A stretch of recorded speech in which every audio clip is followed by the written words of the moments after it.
Hey guys, here we are for chapter 16 of Charlie and the Chocolate Factory, the Oompa Loompas. Oompa Loompas, everyone said at once. Oompa Loompas! Imported directly from Loompaland, said Mr. Wonka proudly. There's no such place, said Mrs. Salt. Excuse me, dear lady, but, Mr. Wonka, cried Mrs. Salt, I am a teacher of geography. Then you'll know all about it, said Mr. Wonka. And oh, what a terrible country it is. Nothing but thick jungles infested by the most dangerous beasts in the entire world. And those wicked Whangdoodles are there. A Whangdoodle would eat 10 Oompa Loompas for breakfast and come galloping back for a second helping. When I went there, I found the little Oompa Loompas living in tree houses. They had to live in tree houses to escape from the Whangdoodles and from the Hornswogglers and the Snozzwangers. And they were practically starving to death.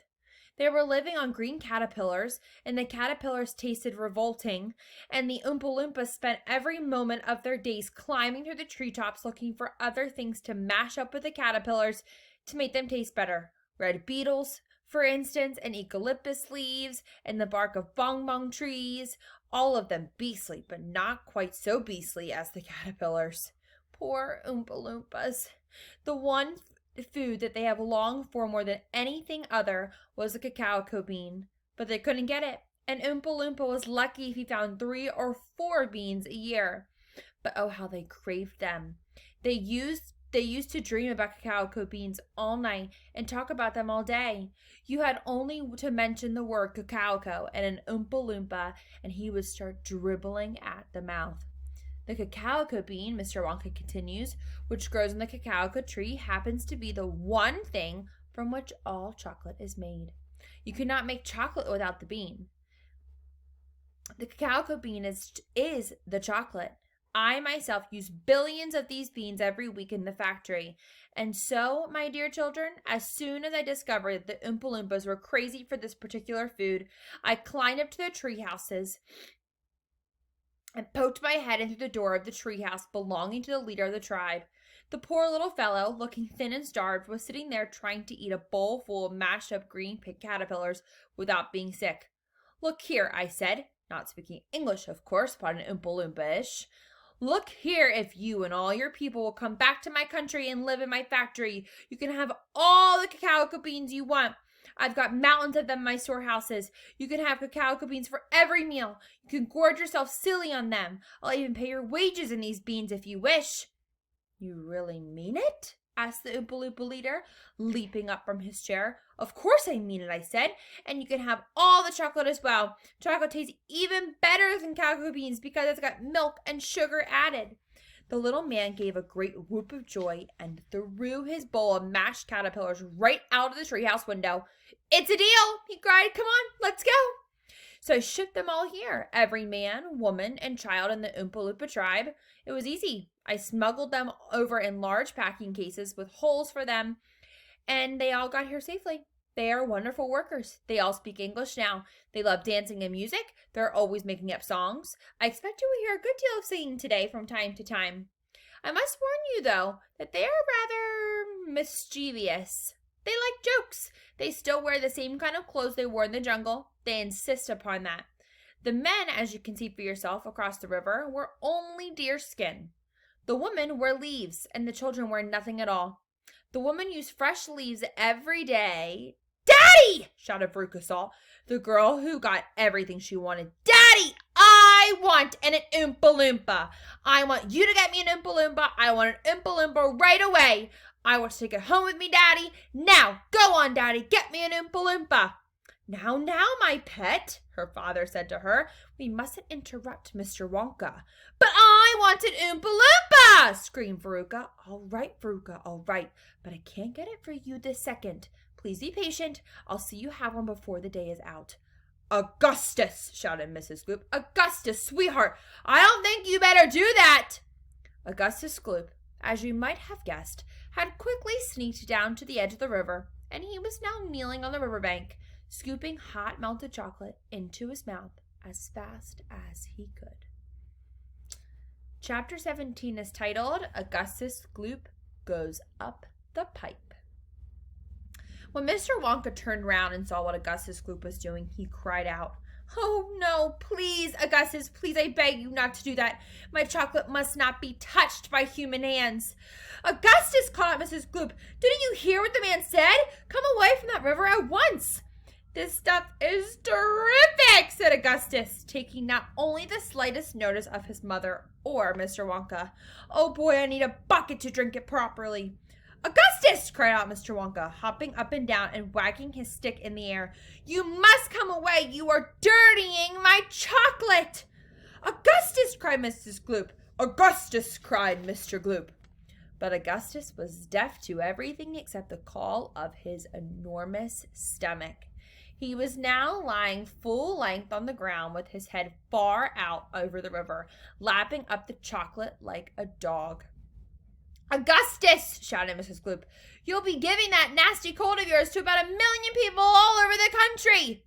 "Be careful, Augustus!" shouted Mr. Gloop. "You're leaning out too far."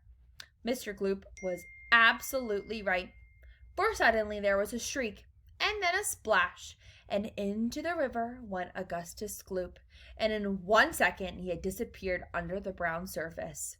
"Save him!" cried Mrs. Gloop, going white in the face and waving her umbrella about. "He'll drown! He can't swim a yard! Save him! Save him!"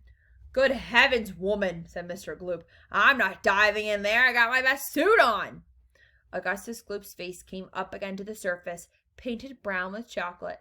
"Help, help, help," he yelled. "Fish me out." "Don't just stand there," Mrs. Gloop screamed at Mr. Gloop. "Do something." "I am doing something," said Mr. Gloop, who was now taking off his jacket and getting ready to dive into the chocolate. But while he was doing this, the wretched boy was being sucked closer and closer towards the mouth of one of the great pipes that was dangling down into the river. Then all at once the powerful suction took hold of him completely, and he was pulled under the surface and then into the mouth of the pipe.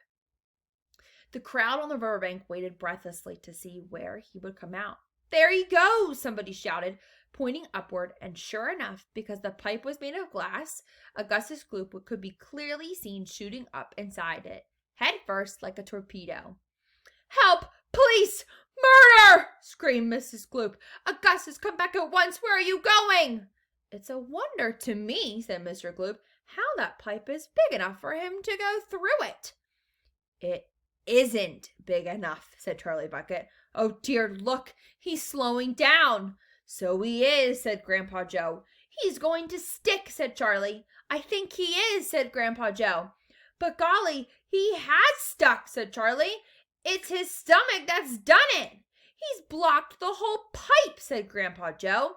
"Smash the pipe," yelled Mrs. Gloop, still waving her umbrella. "Augustus, come out of there at once." The watchers below could see the chocolate swishing around the boy in the pipe, and they could see it building up behind him in a solid mass, pushing against the blockage. The pressure was terrific. Something had to give. Something did give, and that something was Augustus. "Woof!" Up he shot again like a bullet in the barrel of a gun. "He's disappeared!" yelled Mrs. Gloop. "Where does that pipe go? Quick, call the fire police." "Keep calm," said Mr. Wonka. "Keep calm, my dear lady, keep calm. There is no danger. No danger whatsoever. Augustus has gone on a little journey, that's all. A most interesting little journey. But he'll come out of it just as fine. You wait and see." "How could he possibly come out just fine?" snapped Mrs. Gloop. "He'll be made into marshmallows in 5 seconds." "Impossible!" cried Mr. Wonka. "Unthinkable, inconceivable, absurd. How could he never be made into marshmallows?" "And why not, may I ask?" shouted Mrs. Gloop. "Because that pipe doesn't go to the marshmallow room," Mr. Wonka answered. "It doesn't go anywhere near it. That pipe, the one Augustus went to, happens to lead directly to the room where I make the most delicious kind of strawberry-flavored chocolate-coated fudge." "Then he'll be made into strawberry-flavored chocolate-coated fudge!" screamed Mrs. Gloop. "My poor Augustus! They'll be selling him by the pound all over the country tomorrow morning." There she is, yelling at Mr. Wonka. quite right, said Mr. Gloop. I know I'm right, said Mrs. Gloop. It's beyond a joke, said Mr. Gloop. Mr. Wonka doesn't seem to think so, cried Mrs. Gloop. Just look at him. He's laughing his head off. How dare you laugh like that when my boy's just gone up the pipe, you monster, she shrieked, pointing her umbrella at Mr. Wonka as though she were going to run him through. You think it's a joke, do you? You think that tucking my boy up into your fudge room like that is just one great big colossal joke? He'll be perfectly safe, said Mr. Wonka, giggling slightly. He'll be chocolate fudge, screamed Mrs. Gloop. Never, cried Mr. Wonka. Of course he will, shrieked Mrs. Gloop. I won't allow it, cried Mr. Wonka. And why not, screamed Mrs. Gloop. Because the taste would be terrible, said Mr. Wonka. Just imagine it. Augustus-flavored chocolate-coated Gloop? No one would buy that. They most certainly would, cried Mrs. Gloop. I don't want to think about it. Nor do I, said Mr. Wonka, and I do promise you, madame, that your darling boy is perfectly safe. If he is perfectly safe, then where is he? Snapped Mrs. Gloop. Lead me to him this instant. Mr. Wonka turned round and clicked his fingers sharply. Click, click, click 3 times. Immediately an Oompa Loompa appeared as if from nowhere and stood beside him. The Oompa Loompa bowed and smiled, showing beautiful white teeth. His skin was rosy white, his long hair was golden brown, and the top of his head came just above the height of Mr. Wonka's knees. He wore the usual deerskin slung over his shoulders. Now listen to me, said Mr. Wonka, looking down at the tiny man. I want you to take Mr. and Mrs. Gloop up to the fudge room and help them find their son Augustus. He just gone up the pipe. The Oompa Loompa took one look at Mrs. Gloop and exploded into peals of laughter. Oh, do be quiet, said Mr. Wonka. Control yourself. Pull yourself together. Mrs. Gloop does not think this is funny. You can say that again, said Mrs. Gloop. Go straight to the fudge room, Mr. Wonka said to the Oompa Loompa. And when you get there, take a long stick and start poking it around inside the big chocolate mixing barrel. I'm almost certain you'll find him in there. But you better look sharp. You'll have to be a hurry. If you leave him in the chocolate mixing barrel too long, he's liable to get poured in the fudge boiler, and that would really be a disaster, wouldn't it? My fudge would become quite disgusting. Mrs. Gloop let out a shriek of fury. I'm joking, said Mr. Wonka, giggling madly behind his beard.